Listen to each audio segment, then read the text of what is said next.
Bon matin. Ah, l'effet papillon. Cinématographiquement, c'est épique, mais réalistiquement, c'est très surutilisé puis surestimé. L'effet papillon, c'est un mensonge. C'est un concept selon lequel le vol d'un papillon, un seul battement d'aile fait au bon endroit, au bon moment, dans la bonne direction, peut engendrer des vents de plus en plus forts jusqu'à en faire des ouragans. La beauté du concept, c'est que c'est complètement irréaliste, mais ça a quand même l'air de pouvoir fonctionner. Parce que le concept dit carrément que toute action a des conséquences d'une ampleur inimaginable et complètement imprévisible. Ce qui fait qu'en soi, le concept dit carrément que toute action a des fins incalculables, qu'on peut pas prédire quoi que ce soit. Ça dit que c'est des conséquences imprévisibles ayant comme source une action banale puis insoupçonnée. Pis c'est bien cute, c'est bien poétique, mais c'est pas vrai. C'est pas la réalité juste parce que ça a l'air de pouvoir être vrai. La vérité est que toute chose a tendance à vouloir retourner à un état de repos. Toute chose possédant de l'énergie, que ça soit de la chaleur, du mouvement, une charge électrique ou de l'énergie potentielle gravitationnelle, toute chose va être prête à se séparer de cette énergie-là pour retourner à un état de repos. Puis toute chose, pour bouger, doit d'abord absorber l'énergie, puis tend quand même à rester immobile. Par exemple, pousse un ami, frappe un arbre, part une rumeur, dit aux gens d'être vegan.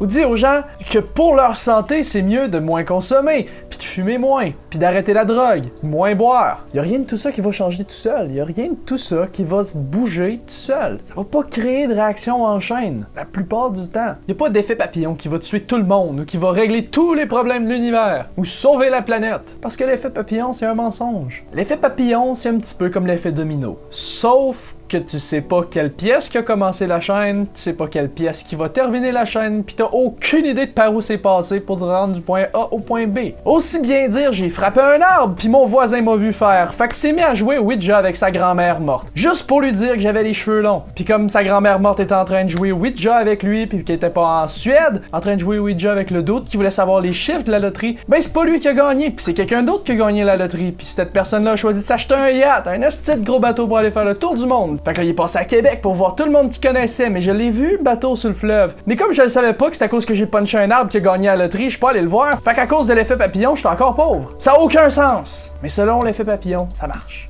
Parce que selon l'effet papillon, t'as pas besoin de savoir toute la réaction en chaîne. Toute action a des conséquences imprévisibles et démesurées. Fait que toute cause toute sans raison. Pis sans calisse que le Ouija ça marche pas ou que ça marche, pis que sa grand-mère morte en fait, elle les savait pas les chiffres de la loterie. Pis c'est un concept selon lequel t'as pas besoin de faire beaucoup d'efforts pour changer le monde. Je crois que c'est important que je prenne le temps pour dire que les analogies pis les métaphores, c'est seulement des analogies pis des métaphores. Aussi convaincantes qu'ils puissent être, une métaphore reste rien d'autre qu'une métaphore. C'est pas la réalité. C'est important de comprendre ça parce que les principes que tu crois réels sont les choses qui affectent le plus ton jugement, ton comportement, puis ta motivation. Puis oui, les analogies et les métaphores peuvent aider à faire comprendre la réalité aux gens, mais ça en reste rien d'autre qu'une représentation, que de l'imagination, qu'une image, qu'un mensonge. Une analogie n'est pas la réalité. Une métaphore n'est pas la réalité. Tu peux pas créer un ouragan en créant un courant d'air possédant autant d'énergie qu'un battement d'ailes de papillon. Puis dans la réalité, les gens ont pas tendance à changer avec seulement une petite poussée. Ça prend beaucoup d'énergie pour engendrer un ouragan, comme ça prend beaucoup d'énergie pour engendrer un mouvement social ou un mouvement de pensée. Ce que j'ai réalisé, c'est que ceux qui croient, qui s'imaginent que l'effet papillon est réel, c'est aussi ceux qui croient que des grands changements peuvent être faits avec des efforts minimaux.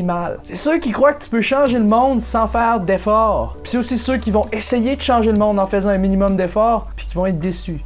Ils vont être déçus de pas avoir réussi à arrêter la guerre dans le monde en sortant des rues avec une pancarte Peace and Love. Puis ils vont en venir à penser que c'est faux, que les gens changent pas, qu'il y a rien à faire. Mais tu dois comprendre que pour réussir à faire tomber 1 million de dominos en chaîne dans une réaction, ça demande pas seulement l'effort de pousser le premier domino. Avant de pouvoir faire tomber 1 million de dominos en ligne, quelqu'un doit les placer. Chaque pièce doit être placée en équilibre. Chaque pièce doit s'être faite donner de l'énergie potentielle. L'énergie potentielle de faire tomber la pièce suivante. Puis c'est pas le genre de réaction que tu trouves par hasard. C'est pas le genre de réaction que tu vas trouver dans la nature ou dans la société. Parce que pour réussir à créer une réaction en chaîne à partir d'un effort minimal, ça prend beaucoup de pièces en équilibre. Ça demande beaucoup de temps, beaucoup de concentration. Puis ça demande un écosystème fermé sur lequel tu as le contrôle. Puis sur lequel toutes les autres personnes qui affectent l'écosystème s'entendent sur quelle pièce mettre en équilibre à quel endroit. Puis sur quelle pièce va faire partie partie de la réaction en chaîne. C'est pas le genre de choses que tu retrouves dans la société.